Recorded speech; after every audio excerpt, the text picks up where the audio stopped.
But let's get on board then, Naveen Mathur, and get his strategies on all of those commodities. Naveen, hi, good to have you. What's your sense now coming in for the crude oil prices, the kind of decline that we are seeing? Are you selling even at these levels? Manisha, as you're rightly pointing out, it's I think 0.5% down today in international markets and trading at about $41 levels. Even in Indian markets, we are seeing prices hovering around 2,700, 2,800 levels. I think the markets are on the downside.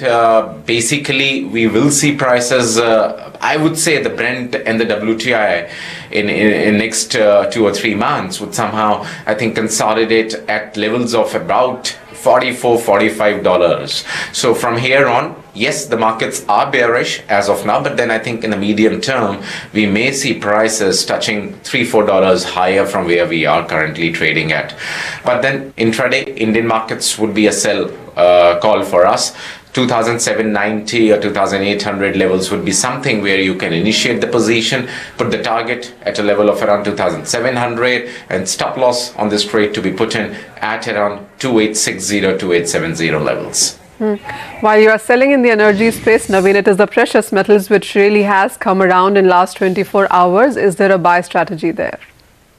True, Manisha. It's just that the FOMC meeting put some weakness on the dollar index, largely because they're not in a hurry to increase the interest rates, the federal rate in the US. So therefore, with a gradual increment perceived, the markets are taking cues that it will be little monetary tight, not monetary tight policy, but a monetary ease policy to continue at least for this particular year. Even the projections are now from September moved down to the December increment on the federal fund. So I think overall, because of this, there is a weakness in the dollar index, and therefore the gold prices from lows of about $13, $12, $13, $14 levels to at today, they're trading at around $13, $35 levels.